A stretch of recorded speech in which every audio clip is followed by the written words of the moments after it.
ಪ್ರೈಸ್ಲೋಣ price lord. Okay, start ಮಾಡೋಣ. Start. ಸಾರಿ.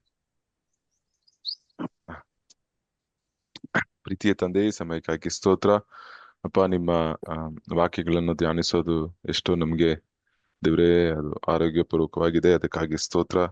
ದೇವ್ರೇ, ಈ ದಿನದ ಆಹಾರವನ್ನು ನಮ್ಗೆ ಕೊಡಿ ಅಪ್ಪ. ನಿಮ್ಮ ವಾಕ್ಯಗಳನ್ನ ನಾವು ಹಿಡ್ಕೊಂಡು ಅಪ್ಪ ಅದರಲ್ಲಿರೋ ಕಾರ್ಯಗಳನ್ನ ನಾವು ಕಲ್ತು ದೇವ್ರೇ ಅದನ್ನು ಪಾಲಿಸುವುದಕ್ಕೆ ನಮ್ಗೆ ಶಕ್ತಿ ಕೊಡಿ. ದೇವ್ರೇ, ನಿಮ್ಮ ಹೃದಯಗಳನ್ನು ನಿಮ್ ಕೈಯಲ್ಲಿ ಸಮರ್ಪಿಸಿಕೊಡ್ತೇವೆ. ಒಂದೊಂದು ಸಿಸ್ಟರ್ ಬ್ರದರ್ನ ನೀವು ಆಶೀರ್ವದಿಸಿ, ಮೀಟಿಂಗ್ ಅಲ್ಲಿ ಇರೋರು ಒಬ್ಬೊಬ್ಬರನ್ನು ಅಪ್ಪ ನೀವು ಆಶೀರ್ವದಿಸಿ ಅವ್ರನ್ನ ನಡೆಸಿ, ಯೇಸು ಕ್ರಿಸ್ತನ ಮೂಲಕ ಕೇಳ್ತೇವೆ, ಆಮೇಲೆ. ಎಲ್ಲರಿಗೂ ಕರ್ತನ ನಾಮದಲ್ಲಿ ಸ್ತೋತ್ರ. के पवित्र नाम से मैं अभिनंदन करता हूँ। ಆಮ್, ಇವತ್ ಬಂದು ನಮ್ಗೆ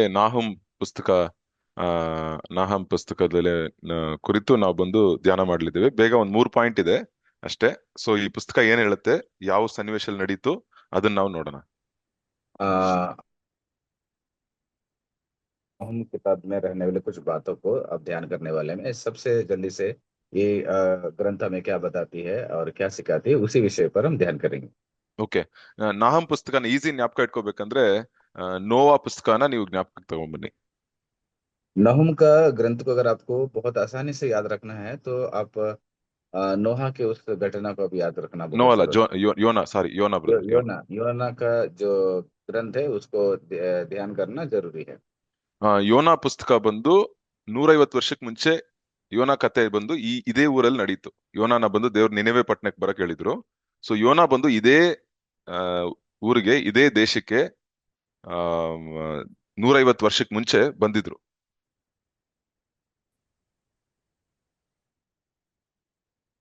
तो 150 वर्ष के पहले ही ये जो रहने वाले जो निनवे शहर है, इस शहर में प्रचार करने के लिए जो परमेश्वर ने कहा गया था। ಸೊ ಅಲ್ಲಿಗೆ ನಿಮ್ಗೆ ಗೊತ್ತು ಏನ್ ಸ್ಟೋರಿ ಅಂತ ಗೊತ್ತು, ಯೋನಾ ಸ್ಟೋರಿ. ನಾನ್ ಹೇಳಲ್ಲ. ಸೊ ಅವ್ರು ಬರ್ತಾರೆ, ಅವರು ಪ್ರಸಂಗ ಮಾಡ್ತಾರೆ. ಅನೇಕ ಜನ ಬಂದು ದೇವ್ರ ಹತ್ರ ಅವರು ಕ್ಷಮಾಪಣೆ ಕೇಳಿ ದೇವ್ರ ಹತ್ರ ತಿರುಗ್ತಾರೆ. तो मैंने आपको ಬ್ರದರ್, ನಿಮ್ उस ವಾಯ್ಸ್ घटना ಕಟ್. को फिर से मैं उतना याद दिला, जैसे योना जा ಕೇಳಿಸ್ತದೇನಾ? ಇಲ್ಲ ಬ್ರದರ್, ಮಧ್ಯ ಮಧ್ಯ ಒಂದ್ ಸೆಕೆಂಡ್ ಕಟ್ ಆಗ್ತಾ ಇದೆ, ಏನು ಕೇಳಿಸ್ತಾ ಇಲ್ಲ. ಎಲ್ಲರಿಗೂ हेलो, ಹಂಗೇನ ಕೇಳಿ.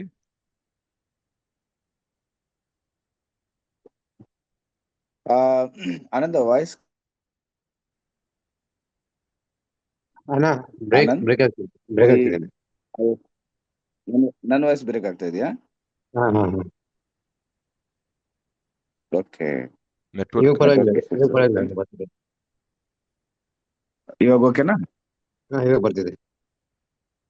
ಇವಾಗ ಕೇಳಿಸ್ತದೆ? ಹೌದು brother, ಸ್ವಲ್ಪ ಕಟ್ ಆಗ್ತಾ ಇದೆ ಬ್ರದರ್ ಅಂದ್ರೂನು. ಏನಂತ ಗೊತ್ತಿಲ್ಲ. ನಾನು ರೀಜಾನ್ ಆಗ್ತಾನೆ ಕಟ್ ಮಾಡಂಗಂದ್ರೆ. ಓಕೆ ಓಕೆ ಓಕೆ, ಎಲ್ಲ ರೀಜನ್ ಆಯ್ತು ಬ್ರದರ್. ಓಕೆ. मेरा आवाज सुनाई दे रहा है अभी सभी लोगों को? ಹ್ಮ್ ओके ना? जी ಕೇಳಿಸ್ತಾ सुनाई दे ಇದೆ? रहा है। ವೆರಿ ಕ್ಲಿಯರ್ ಬ್ರದರ್ ಇವಾಗ. Okay okay okay okay okay. ಸರಿ. तो मैं उसको याद दिलाना नहीं चाहता हूँ क्योंकि आपको सभी को पता है कि योना के ग्रंथ में योना जाकर निनिवे में सुसमाचार प्रचार करते हैं। वहां पर कई सारे लोग जो है मन फिराकर प्रभु को ग्रहण करते हैं। ಸೊ 150 ವರ್ಷ ಆಯ್ತು ಅದು ಆ ಸಂಗತಿ ಆಗಿ. ಯೋನಾ ಬಂದು 150 ವರ್ಷ ಆಯ್ತು. ಏನ್ ನಡೀತಾ ಇದೆ ನಿನೆವೆ ಪಟ್ಟಣದಲ್ಲಿ, ಏನ್ ನಡೀತು ಅದನ್ನೇ ನಾವು ನಾಹುಮ್ ಪುಸ್ತಕದಲ್ಲಿ ಇವಾಗ ನೋಡ್ತಾ ಇದೀವಿ. तो 150 वर्ष हो चुका है, खत्म हो गया है। अब 150 वर्ष के बाद नहूम के ग्रंथ में फिर से वहां पर क्या हो रहा है, उसी विषय को हम ध्यान करने वाले हैं। ಸೊ ಇಲ್ಲಿ ನೋಡಿ, ಜನ ಬಂದು ದೇವರ ಹತ್ರ ಬಂದ್ರು, ತಿರ್ಗಾ ವಾಪಸ್ ಬಂದು ಅವರ ಅದೇ ಪರಿಸ್ಥಿತಿಗೆ ಹೋಗ್ಬಿಟ್ರು. ಆ ನೆನೆವೆ ಪಟ್ಟಣ ಬಂದು ಎಷ್ಟು ಆ ದೊಡ್ಡ ಪಟ್ಟಣ ಅಂದ್ರೆ, ಆ ದೇಶದಲ್ಲಿ ಇವಾಗ ವರ್ಲ್ಡ್ ಅಲ್ಲೇ ದೊಡ್ಡ ದೇಶ ಯಾವುದು, ಆ ದೇಶದ ಆಡಳಿತ ಕ್ಯಾಪಿಟಲ್ ಯಾವುದು? ಇವಾಗ ಫಾರ್ ಎಕ್ಸಾಂಪಲ್ ನೀವು ಅಮೆರಿಕ ಹೇಳ್ಬೋದು. ಅಮೆರಿಕ ಅಲ್ಲಿ ವರ್ಲ್ಡ್ ಅಲ್ಲಿ ದಿ ಗ್ರೇಟ್ ದೇಶ ಅಂತ ಹೇಳ್ಬೋದು. ಅದರಲ್ಲಿ ಕ್ಯಾಪಿಟಲ್ ಬಂದು ವಾಷಿಂಗ್ಟನ್ DC ಅಲ್ಲ. ಸೊ ಆ ನಗರಕ್ಕೆ ಏನ್ ನಡೀತಾ ಇದೆ ಎಂಬುದನ್ನು, ಇವಾಗ ಆ ನಗರಕ್ಕೆ ಏನ ನಡೆದ್ರೆ ಇವಾಗ ನಾವು ಹೇಗ್ ನ್ಯೂಸ್ ಅಲ್ಲಿ ನೋಡ್ತೀವಿ, ಆ ತರ ಬಂದು ಆ ಕಾಲದಲ್ಲಿ ನಿನೆವೆ ಪಟ್ಟಣದಲ್ಲಿ ದೇವ್ರು ಏನ್ ಮಾಡಿದ್ರು ಎಂಬುದಾಗಿ ನಾವು ನೋಡ್ತಾ ಇದೀವಿ. तो देखिएगा, ये जो निनवे शहर जो है, अभी हम लोग ध्यान करने वाले नहूम में, ये कितना बड़ा शहर था। जैसे अभी आजकल अगर हम पूछे जाते हैं तो बड़ा शहर कौन सा है, अगर आप लोग कह सकते हैं कि अमेरिका, और उसका जो कैपिटल है वाशिंगटन डीसी, तो वहां पर क्या हो रहा है तो उस शहर के द्वारा हमें पता चलता है। ठीक उसी प्रकार यहाँ पर भी हम लोग ध्यान कर सकते हैं। ಸೊ ಫಸ್ಟ್ ಎರಡನೇ ಪಾಯಿಂಟ್ ಹೋಗ್ತೀನಿ, ಆಮೇಲೆ ಫಸ್ಟ್ ಪಾಯಿಂಟ್ ಬರ್ತೀನಿ. ನೋಡಿ, 3ನೇ ಅಧ್ಯಾಯ ಮೊದಲು 3 ವಚನ ನೋಡಿ. ಅದ್ರಲ್ಲಿ ಬಂದು ಎಷ್ಟು ದೊಡ್ಡ ಆ ಆ ಆ ಆ ಊರ್ ಬಂದು ಅಲ್ಲಿ ಏನೇನ್ ನಡೀತಿತ್ತು ಎಂಬುದಾಗಿ ನಾವು ನೋಡ್ತೀವಿ. ನೋಡಿ, ಅವ್ರು ಮಾಡ್ತಿರೋ ಆ ತಪ್ಪಾದ ಕಾರ್ಯಗಳು ಹೇಗಿದೆ ಅಂತ ನಾವು ನೋಡೋಣ ಆ ನಗರದಲ್ಲಿ. 3ನೇ ಅಧ್ಯಾಯ ಮೊದಲು 3 ವಚನ ಯಾರ ಓದಿ, ಹಿಂದಿಯಲ್ಲಿ ಓದಿದ್ರೆ ಚೆನ್ನಾಗಿರುತ್ತೆ. है ना, स्क्रीन शेयर ಮಾಡಿನ। ಮಾಡಿಲ್ವಾ? Okay, sorry. तो यहाँ पर हम लोग ध्यान करेंगे कि यहाँ पर किस प्रकार की घटना हो रहा है बोल के। हम सबसे पहले उस तीसरा अध्याय, नहूम का तीसरा अध्याय का पहली 3 आयतों को हम पढ़ते हैं तो हमें पता चलता है। हम्म. मैं पढ़ता हूँ। हाय उस हत्यारे नगर पर, वह तो चल और लगी हुई है, लूट काम नहीं होती है। कोड़ों की फटकार और पहियों की गड़गड़ाहट गड़गड़ाहट हो रही है। घोड़े कूदते फंदते और रथ उछलते चलते हैं। सवार चढ़ाई करते, तलवारों और बिजली के समान चमकते हैं। मारे हुए की बहुतायत और शवों का बड़ा ढेर है। मुर्दों की कुछ गिनती नहीं। लोग मुर्दों से ठोकर का कर चलते हैं। ಸೊ ನೋಡಿ, ಅದ್ ಮಾತ್ರ ಅಲ್ಲ, 4ನೇ ವಚನನೂ ಓದಿ ಬ್ರದರ್, ಏನಿದೆ ಅಂತ ನೋಡೋಣ तो ಅಲ್ಲಿನೂ. साथ में हम चौथा भी पढ़ेंगे। यह सब उस अति सुंदर वेश्या और निपुण टोनहीन के चिनाले की बहुतायत के कारण हुआ, जो चिनाले के द्वारा जाति जाति के लोगों को और टोनों के द्वारा कुछ कुल कुल के लोगों को बेच डालती है। ಹ್ಮ್. ಸೊ ನೋಡಿ, ನಿಮ್ಗೆ ಸುಮ್ನೆ ಒಂದು ಆ, ಸ್ವಲ್ಪ ನೀವು ಓದಿದಿರ ಅಷ್ಟೇ. ಈ ಈ ದೇಶದಲ್ಲಿ ಅಷ್ಟು ಭ್ರಷ್ಟಾಚಾರ, ಅಷ್ಟು ಮೋಸ, ಅಷ್ಟು ಪಾಪ, ಅಷ್ಟು ವಿಗ್ರಹ ಆರಾಧನೆ ಎಲ್ಲ ಕಾಣಲ್ಪಡ್ತಾ ಇತ್ತಂತೆ. देखिएगा, हम पढ़े हुए हैं, थोड़ा ही समझ में आ गया होगा, क्योंकि इस शहर में इतना भ्रष्टाचार, इतना अत्याचार, इतना मूर्ति पूजा, इतना पाप भरा हुआ एक प्रदेश था वो। ಅಲ್ಲಿ ಜನಕ್ಕೆ ಬಂದು ಮನಸ್ಸಾಕ್ಷಿನೇ ಇಲ್ಲ, ಅಷ್ಟು ಪಾಪದಲ್ಲಿ ಬಿದ್ದಿದ್ದಾರೆ. ಅಂದ್ರೆ ಅವ್ರು ಮಾಡೋ ತಪ್ಪು ಅವ್ರಿಗೆ ತಪ್ಪು ಅಂತಾನೆ ಅನಿಸ್ತಿಲ್ಲ, ಆ ರೀತಿಯಾಗಿ ಆಗ್ಬಿಟ್ಟಿದೆ. तो उधर के लोगों को ये महसूस ही नहीं हो रहा है कि वो लोग जो कर रहे हैं वो गलती, इतना गलती वो लोग कर रहे हैं। ಇವಾಗ ನೋಡಿ, ಇವಾಗ ಯಾರಾದ್ರೂ ಬರೀ ಇವಾಗ ಗಾರೆ ಕೆಲಸ ಮಾಡ್ತಾರಲ್ಲ, ಬಿಲ್ಡಿಂಗ್ ಕೆಲಸ, ಅವ್ರ ಕೈಯೆಲ್ಲ ನೋಡಿದ್ರೆ ಅಷ್ಟು ರಫ್ ಆಗಿರತ್ತೆ. ಯಾಕಂದ್ರೆ ಕಲ್ಲುಗಳು ಎತ್ತಿ ಎತ್ತಿ ಎತ್ತಿ ಎತ್ತಿ ಇರತ್ತೆ. ಅವ್ರ ಕೈನ ಹೋಗಿ ಮುಟ್ಟಿದ್ರು ಅವ್ರಿಗೆ ಸೆನ್ಸೇಷನ್ ಇರಲ್ಲ, ಯಾರೋ ಮುಟ್ಟಿದ್ರು ಅಂತಾನೆ ಅನ್ಸೋದೇ ಇಲ್ಲ, ಅಷ್ಟು ರಫ್ ಆಗಿರತ್ತೆ ಆ ಕೈ. देखिएगा, अगर आप लोग राजमिस्त्री काम करने वालों के बारे में अगर ध्यान कर सकते हैं, वो लोग इतना काम करते हैं और उनका हाथ इतना टाइट हो जाता है, आप जाकर उनके हाथों में अगर हाथ लगाकर छू लेंगे तो आपको तो महसूस हो रहा है, लेकिन जिसका हाथ वो को ये महसूस नहीं होता है कि कोई मुझे छू रहा है, उतना उसका हाथ जो है रफ टाइट हुआ रहता है। ಸೊ ಇದೇ ತರಾನೇ ಈ ನಿನೆವೆ ಪಟ್ಟಣದಲ್ಲಿ ಜನರ ಹೃದಯ ಬಂದು ಅಷ್ಟು ಕಠಿಣ, ಕಲ್ ತರ ಆಗೋಯ್ತು ಅವ್ರ ಹೃದಯ. ಯಾಕಂದ್ರೆ ಅವ್ರು ಮಾಡೋ ಅದು ಅದು ಜನ ಏನ್ ಮಾಡ್ತಾ ಇದಾರೆ, ಇವ್ರು ಮಾಡ್ತಾ ಇದಾರೆ. ಲೋಕದ ಜನ ಪಕ್ಕದಲ್ಲಿ ಅಕ್ಕಪಕ್ಕದಲ್ಲಿ ಏನ್ ಮಾಡ್ತಾ ಇದಾರೋ ಅದನ್ನು ಇವರೇ ಮಾಡ್ತಾ ಇದಾರೆ. ಸೊ ಮಾಡೋದ್ರಿಂದ ಆ ನಗರ ಫುಲ್ಲು, ಎಷ್ಟೋ ಲಕ್ಷ ಜನ ಇದ್ರು ಆ ನಗರದಲ್ಲಿ, ಎಲ್ಲರೂ ಬಂದು ಅದೇ ರೀತಿಯಾದ ಜೀವನ ಜೀವಿಸ್ತಾ ಇದ್ರೆ. ಒಂದ್ ಟೈಮಲ್ಲಿ ದೇವರನ್ನ ಫಾಲೋ ಮಾಡ್ತಿದ್ರು ಸ್ವಲ್ಪ ಜನ, ಇವಾಗ ಬಂದು ಎಲ್ಲರೂ ಬಂದು ಈ ರೀತಿ ಆಗೋಯ್ತು. ಸೊ ದೇವರ ನ್ಯಾಯ ತೀರ್ಪು ಆ ನಗರದ ಮೇಲೆ ಬರ್ತಾ ಇದೆ ಈಗ. तो देखिएगा, ठीक उसी प्रकार से ही निनवे के जो शहर के लोग हैं उनका हृदय इतना कठोर हो गया है कि परमेश्वर का न्याय उस शहर में अभी आने वाला है, क्योंकि एक समय में वो लोग मन फिराए थे, कुछ लोग प्रभु को ग्रहण किए थे, अब ये सब के सब क्या हो गए हैं, पीछे हट गए हैं। ಸೊ ಎಷ್ಟೇ ದೊಡ್ಡ ನಗರ ಇರ್ಬೋದು, ಎಷ್ಟೇ ದೊಡ್ಡ ರಾಜ್ಯ ಇರ್ಬೋದು, ಎಷ್ಟೇ ದೊಡ್ಡ ಅವನು ಗಣ್ಯ ವ್ಯಕ್ತಿ ಆಗಿರ್ಬೋದು, ಅವರು, ನನ್ನ ಈ ಪಾಯಿಂಟ್ ಏನಂದ್ರೆ, no empire is too big to fall. ಅಂದ್ರೆ ಯಾವ್ದೇ ಮನುಷ್ಯನೋ ಯಾವ್ದೇ ರಾಜ್ಯನೋ ತುಂಬಾ ದೊಡ್ಡದು ಬೀಳಕ್ಕೆ ಬಂದು ಚಾನ್ಸೇ ಇಲ್ಲ ಅಂತ ಹೇಳಕ್ಕಾಗಲ್ಲ. ಎಲ್ಲ ಒಂದು ದಿನ ಬೀಳತ್ತೆ. ದೇವ್ರ ದಾರಿಯಲ್ಲಿ ಹೋಗಿಲ್ಲ ಅಂದ್ರೆ ದೇವರ ನ್ಯಾಯ ತೀರ್ಪಲ್ಲಿ ಬೀಳತ್ತೆ. तो देखिएगा, यहाँ पर मैंने लिखा है कि कोई भी ऐसा साम्राज्य नहीं है जो गिर नहीं सकता है और उतना बड़ा होगा बोल के। हर एक एक साम्राज्य, हर एक एक राजा जो है, एक ना एक दिन वो गिर ही जाते हैं। ನೋಡಿ ಬೈಬಲ್ ಅಲ್ಲೇ ನಾವು ನೋಡ್ತೀವಲ್ಲ, ಫಸ್ಟ್ ಯಾವ ಸಾಮ್ರಾಜ್ಯ ಬಂದು ಅಸಿರಿಯಾ, ಇವ್ರು ಬಂದು ಅಸಿರಿಯಾ, ಈ ನಿನೆವೆ ಪಟ್ಟಣದವ್ರು ಬಂದು ಅಸಿರಿಯ ರಾಜ್ಯ, ಅವ್ರು ಎದ್ರು ಬಿದ್ರು. Next Babylon, next Persia, next Greece, ಅದಾದ್ಮೇಲೆ ರೋಮ ಸಾಮ್ರಾಜ್ಯ. ನೋಡಿ ಬೈಬಲ್ ಅಲ್ಲಿ 5 ಸಾಮ್ರಾಜ್ಯಗಳು ಎದ್ದಿ ಬಿದ್ದಿರೋದನ್ನ ನಾವು ನೋಡ್ತೀವಿ. देखिएगा, अगर बाइबल को अगर ढंग से अगर ध्यान करते हैं तो सबसे पहले जो निनवे शहर है वो ऐसिरिया दर्शाता है। और उसके बाद आता है कि बाबिलोन, उसके बाद पर्शियन देश राज्य आ जाता है, और ग्रीस सम्राट लोग आ जाते हैं, लास्ट में जो है रोमन साम्राज्य लोग आ जाते हैं, सम्राट लोग आ जाते हैं। हर एक एक देश राज्य जैसे आ गया, एक एक गिरते गया आखिर में रोम तक आके खड़ा हो गया था। ಸೊ ನೋಡಿ, ನಮ್ ಲೈಫ್ ಅಲ್ಲಿ ನಾವು ಆ, ಎಲ್ಲ ರಾಜ್ಯ, ಎಷ್ಟೋ ರಾಜ್ಯಗಳು ನೋಡಿರ್ತೀರಾ, ಎಷ್ಟೋ ಪೊಲಿಟಿಕಲ್ ಪಾರ್ಟಿಗಳು ನೋಡಿರ್ತೀರಾ, ಎದ್ದೊಳ್ತಾರೆ, ಕಾಂಗ್ರೆಸ್ ಎದ್ದೊಳ್ತಾರೆ ಬೀಳ್ತಾರೆ, ಬಿಜೆಪಿ ಎದ್ದೊಳ್ತಾರೆ, ಎಷ್ಟೋ ಪಕ್ಷಗಳು ಎದ್ದೊಳ್ತಾರೆ ಬೀಳ್ತಾರೆ. ಯಾವ ರಾಜ್ಯನೋ ಯಾವ ಸಾಮ್ರಾಜ್ಯನೋ ಯಾವಾಗ್ಲೂ ನಿರಂತರವಾಗಿಲ್ಲ. ಅದೇ ನಾವು ಬಂದು ಕಲಿಯೋ ಪಾಠ. तो देखिएगा, यहाँ पर हमें ये समझना है और ये सीखना बहुत जरूरत होती है, और यही सीखते हैं कि अगर आप हमारे वर्तमान की परिस्थिति को देखेंगे तो देखिएगा, कांग्रेस आया था और उसके बाद कांग्रेस गिर गया, फिर बीजेपी आ गया।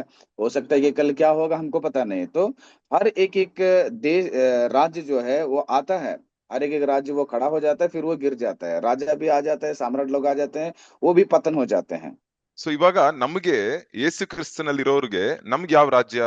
ನಾವು ದೇವರ ರಾಜ್ಯದ ಮಕ್ಕಳಾಗಿದ್ದೀವಿ. ನಮ್ಮ ಸಾಮ್ರಾಜ್ಯಕ್ಕೆ ಕೊನೆನೇ ಇಲ್ಲ, ಪ್ರಾರಂಭ ಇದೆ, ಕೊನೆನೇ ಇಲ್ಲ. तो आज हम कौन से राज्य में हम प्रवेश कर चुके हैं? हम प्रभु यीशु मसीह के उस राज्य में प्रवेश कर चुके हैं जिसका पता नहीं हो सकता है, उसका अंतिम भी नहीं हो सकता है।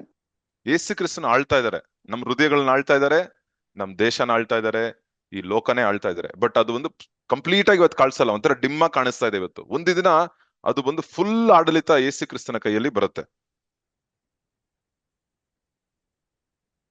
देखिएगा, प्रभु यीशु मसीह इसका शासन कर रहे हैं। आज शायद थोड़ा धुंधला शासन दिख रहा होगा। प्रभु यीशु मसीह हमारे दिलों को शासन करता है, हमारे जीवन को शासन करता है, लेकिन एक समय आएगा प्रभु यीशु मसीह संपूर्ण रीति से शासन करेगा। ನಮಗೆ ಒಂದು ವಚನ ಇದೆ ನೋಡಿ, ನೀವು ಆಮೇಲೆ ಓದಂಗಿದ್ರೆ ಇವಾಗ ಬೈಬಲ್ ಅಲ್ಲಿ ಓದಿ, ನನಗೆ ಇಲ್ಲಿ ತೆಗಿಯಕ್ಕಾಗಲ್ಲ. ಹೆಬ್ರಿಯರ ಪುಸ್ತಕ 12ನೇ ಅಧ್ಯಾಯ 28ನೇ ವಚನ. ಹೆಬ್ರಿಯರು 12:28. कोई निकाल लीजिएगा, इब्रानियों का 12वां अध्याय का 28वां पद। किसी को मिला है तो तुरंत पढ़िएगा। इब्रानियों का 12वां अध्याय का 28 पद में वहां पर एक वचन लिखा गया है इस विषय पर लेकर। किसी को मिला है तो पढ़ लीजिएगा।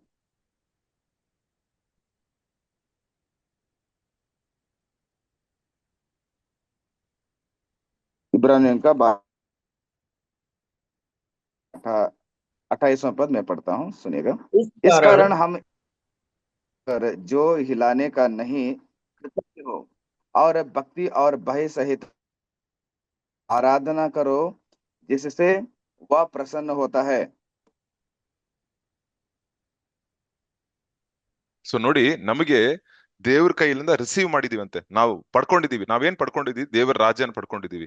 ಅದು ಬಂದು ಆಗದೇ ಇರುವ ಒಂದು ರಾಜ್ಯ ನಾವು ಪಡ್ಕೊಂಡಿದೀವಿ ನೋಡಿ. देखिएगा, प्रभु यीशु मसीह का यानी कि हम एक राज्य को पा चुके हैं जिसको कोई हिला नहीं सकते हैं। ಸೊ ಇಲ್ಲಿ ನೋಡಿ, ರಾಜ್ಯಗಳು ಬರುತ್ತೆ, ಬೀಳತ್ತೆ, ಅವ್ರು ದುಷ್ಟ ಕಾರ್ಯಗಳು ಮಾಡ್ತಾರೆ, ಬೀಳ್ತಾರೆ. ಬಟ್ ನಾವು ಬಂದು ದೇವರ ಮಕ್ಕಳಾಗಿರೋದ್ರಿಂದ, ದೇವರ ರಾಜ್ಯದ ಪ್ರಜೆಗಳಾಗಿರೋದ್ರಿಂದ ನಮಗೆ ಒಂದು ವಿಶೇಷವಾದ ಕೃಪೆಯನ್ನು ದೇವರು ನಮ್ಗೆ ಕೊಟ್ಟಿದ್ದಾರೆ. देखिएगा, कई सारे राज्य आए और पतन हो चुके हैं, राजा भी आ गए, वो भी पतन हो चुके हैं, लेकिन यीशु मसीह जो शासन करते हैं, यीशु का शासन जो है वो कभी पतन होने वाला नहीं है, क्योंकि वो हमारे हृदय को शासन करते हैं। ಸೊ ಅವ್ರು ನಮ್ ರಾಜ, ಯೇಸು ಕ್ರಿಸ್ತನೇ ನಮ್ ರಾಜ್ಯ, ಅವರೇ ಆಡಳಿತ ಮಾಡ್ತಾ ಇದ್ದಾರೆ ನಮ್ ಲೈಫ್ ಅನ್ನು. क्योंकि प्रभु यीशु मसीह ही उस राज्य का एक राजा है और यीशु मसीह हमें शासन करते हैं। ಸೊ ಇದು ದೇವರ ರಾಜ್ಯವನ್ನು ಕುರಿತು ಮತ್ತಾಯನ ಸುವಾರ್ತೆಯಲ್ಲಿ 45 ಕಡೆ ಬರ್ದಿದೆ. 28 ಅಧ್ಯಾಯ ಎಷ್ಟೇ ಇದೆ, ಅದರಲ್ಲಿ 45 ಕಡೆ ದೇವರು ಯೇಸು ಕ್ರಿಸ್ತನು ಬಂದು ಪರಲೋಕ ರಾಜ್ಯ, ದೇವರ ರಾಜ್ಯ, ಅದನ್ನು ಕುರಿತು ಹೇಳ್ತಾರೆ. तो मत्ती रचित सुसमाचार में लगभग 45 बार परमेश्वर के राज्य के बारे में और स्वर्ग के राज्य के बारे में प्रभु यीशु मसीह उन शब्दों को इस्तेमाल करते हैं। ಸೊ ನಾನೇನ್ ಹೇಳ್ತಾ ಇದ್ದೀನಿ ಅಂದ್ರೆ, ಇವತ್ತು ಯಾವುದೇ ರಾಜ್ಯದಲ್ಲಿ ಇರ್ಬೋದು, ಯಾವುದೇ ದೇಶದಲ್ಲಿ ನಾವು ಇರ್ಬೋದು, ಯಾವುದೇ ದೇಶದಲ್ಲಿ ನ್ಯೂಸ್ ಅಲ್ಲಿ ನಾವು ಕೇಳ್ಬೋದು, ಇರಾನು, ಇಸ್ರೇಲ್, ಪಾಕಿಸ್ತಾನ, ಎಲ್ಲ ನಾವು ಕೇಳ್ಬೋದು. ಬಟ್ ನಮ್ಮ ಆಡಳಿತ ಲೋಕವಲ್ಲ, ಪರಲೋಕದಲ್ಲಿ. ಅವ್ರು ಬಂದು, ದೇವ್ರು ಬಂದು ನಮ್ಮನ್ನ ಆಳ್ತಾ ಇದ್ದಾರೆ. ಅವ್ರ ಮಕ್ಕಳಾಗಿರೋದ್ರಿಂದ ನಾವ್ ಅದಕ್ಕೆ ವಾಕ್ಯ ಏನ್ ಹೇಳುತ್ತೆ? ಭಯಭಕ್ತಿಯಿಂದ ದೇವ್ರನ್ನು ನಾವು ಸೇವಿಸೋಣ, ಆರಾಧಿಸೋಣ ಅಂತ ಹೇಳುತ್ತೆ. तो देखिएगा, आज अगर हम ध्यान करते हैं तो बहुत सारे राज्य है, ईरान हो गया, इजराइल हो गया, पाकिस्तान हो गया, लेकिन हमारा जो राज्य है वो स्वर्ग का एक राज्य है। प्रभु यीशु मसीह उसका शासन है, इसलिए हम उस राज्य में भय भक्ति से हम प्रवेश करेंगे और उसको पाकर हम जीवन बिताएंगे। ಸೊ ಅದರಿಂದ ಕೊನೆಯದಾಗಿ ಈ ಪಾಯಿಂಟ್ ಏನ್ ಹೇಳುತ್ತೆ ಅಂದ್ರೆ, ನಾಹೂಮ್ 1ನೇ ಅಧ್ಯಾಯ 7ನೇ ವಚನದಲ್ಲಿ ನೋಡಿ. कोने आखिरी में हमें इस अध्याय से क्या सिखाते हैं? पहला अध्याय का 7वां पद बताता है कि यहोवा भला है, संकट के दिनों में वह दृढ़ गढ़ ठहरता है और अपने शरणागतों की रखता है। ನಾವು ಏನ್ ಮಾಡ್ತೀವಿ? ಅವ್ರ ಹತ್ರ ಶರಣ ತಗೊಂಡ್ರೆ, ದೇವರ ಕೋಟೆ ಒಳಗೆ ನಾವು ಹೋಗ್ಬಿಟ್ರೆ, ಅವರು ಹಿ ಕೇರ್ಸ್ ಫಾರ್ ಅಸ್ ಅಂತ ಹೇಳುತ್ತೆ. ಅವ್ರು ಕೇರ್ ಮಾಡ್ತಾರಂತೆ, ನಮಗಾಗಿ ಕೇರ್ ಮಾಡ್ತಾರೆ. ಅವರ ರೆಕ್ಕೆಗಳ ಕೆಳಗೆ ನಾವು ಬಂದ್ಬಿಟ್ರೆ ನಮಗಾಗಿ ಕೇರ್ ಮಾಡ್ತಾರೆ. देखिएगा, जब भी जितना भी संकट हमारे जीवन में आ जाता है, जो परमेश्वर हमारा दृढ़ ठहरता है, तो जब हम उस द्वार जब खुला हुआ है उसके अंदर अगर प्रवेश करते हैं, परमेश्वर दृढ़गढ़ होकर हमें वो रक्षा करते हैं।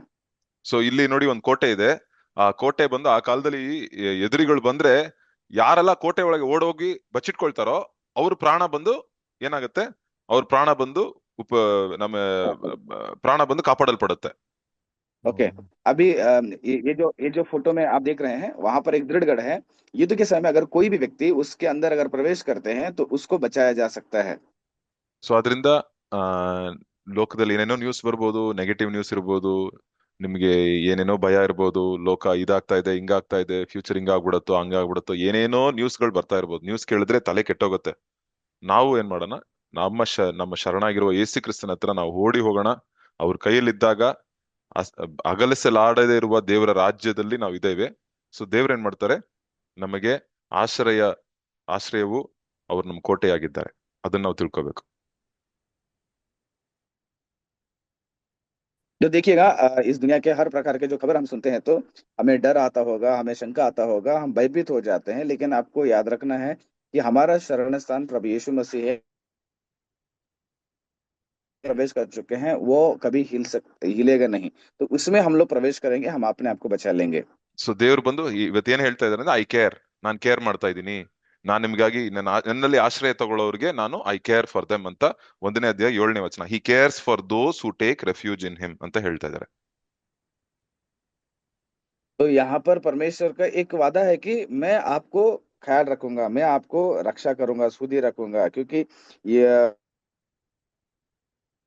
वाला है संकट के दिनों में जो वो दृढ़ ठहरता है और अपने शरणागतों की वो सुधि रखता है।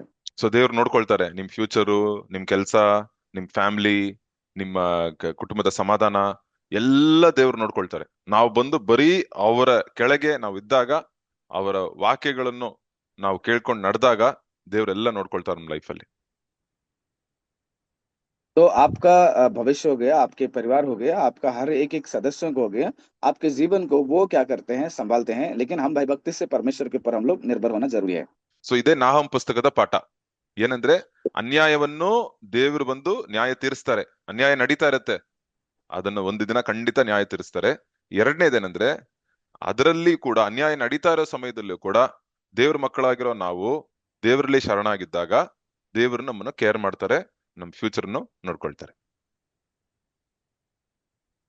तो ये नहूम हमें यही सिखाता है, नहूम का ग्रंथ, जो भी व्यक्ति पाप करता, अपराध करता है, उनको एक न एक दिन परमेश्वर न्याय चुकाएंगे ही। लेकिन ऐसे परिस्थिति में भी अगर हम लोग न्याय से अगर परमेश्वर के सम्मुख में रहते हैं, भयभक्ति से जीवन बिताते हैं, तो वो हमारे लिए वो शरण स्थान रहकर वो हमें बचाते हैं। ನೀವ್ ಹೇಳ್ಬೋದು, ಬ್ರದರ್ ಏನಕ್ಕೆ ನಮ್ಗೆ ಇಷ್ಟು ಸ್ಪೆಷಲ್? ನಾವು ಕ್ರಿಸ್ಟಿಯನ್ಸ್ ಏನಕ್ಕೆ ಸ್ಪೆಷಲ್ ಅಂದ್ರೆ, ಶಿಲುಬೆಯಲ್ಲಿ ದೇವರ ನ್ಯಾಯ, ದೇವರ ಪ್ರೀತಿ ಎರಡೂ ಕಾಣಲ್ಪಟ್ಟಿತ್ತು.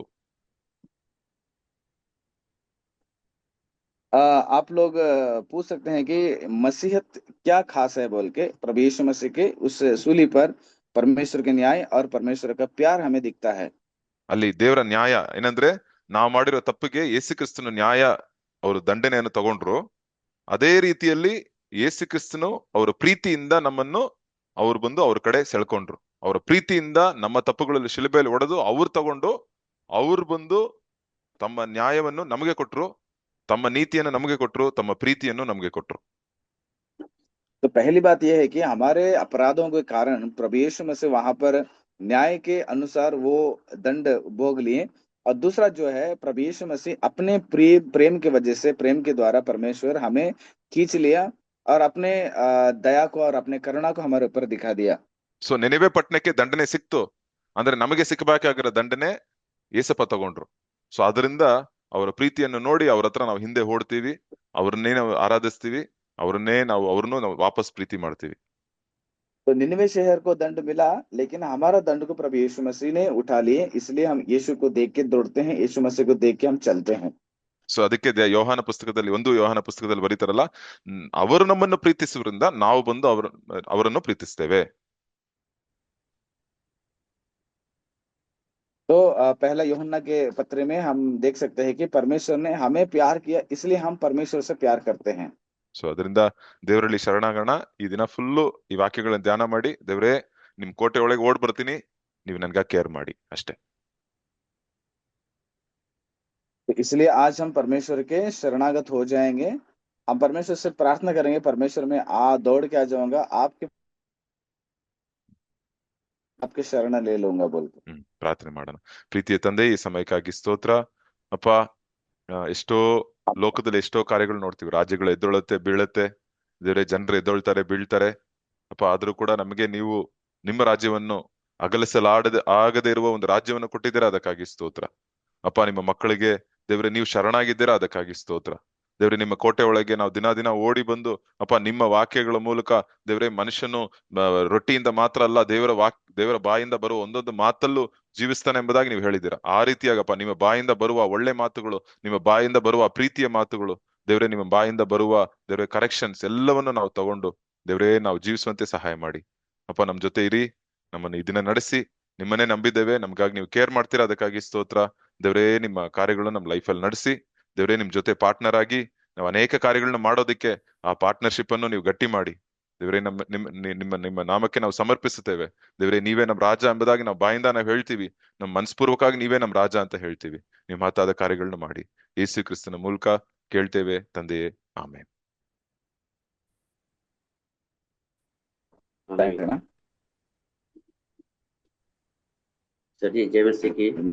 ಎಲ್ಲರಿಗೂ praise Lord. God bless you everyone. ಜೈ ಮಸೀಹ್. सबको जय मसीह। Yeah, praise the Lord, brothers. Yeah.